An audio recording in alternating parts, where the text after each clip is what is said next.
আমি এখানে দেখুন আলু কেটে নিয়েছি। তো আলু আর মটর দিয়ে একটা রেসিপি করব।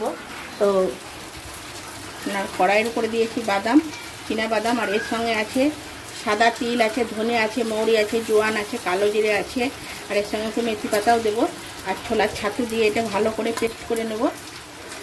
আমি কড়াইয়ে তেল দিয়েছি, তেলের উপরে আলুগুলো খুব ভালো করে ভেজে নিতে হবে।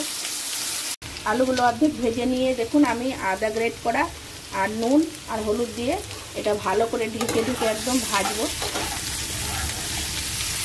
আলুটা দেখুন আমার অনেকটাই সেদ্ধ হয়ে গেছে। আমি এখানে সামান্য একটু চিনি আর এখানে মটরগুলোও দিয়ে দিচ্ছি। তারপরে আবার ঢাকা দিয়ে দেবো। ঢাকা দিয়ে দেবো। দেখুন আমি মশলাগুলো ভেজে নিয়েছিলাম আর একটু ছোলার ছাতু দিয়ে ভালো করে একদম গুঁড়িয়ে নিয়েছি।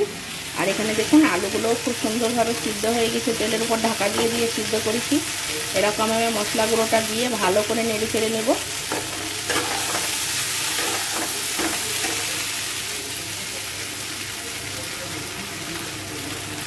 ভালো করে নেড়ে চেড়ে নেব। দেখুন রান্নাটা আমার একদম রেডি হয়ে গেছে। এরকম করে ভাজা ভাজা করলে পরে রুটি পরোটা যার সঙ্গে খাবেন ভালো লাগবে, খুব সুন্দর, টিফিনেও দেওয়া যায়।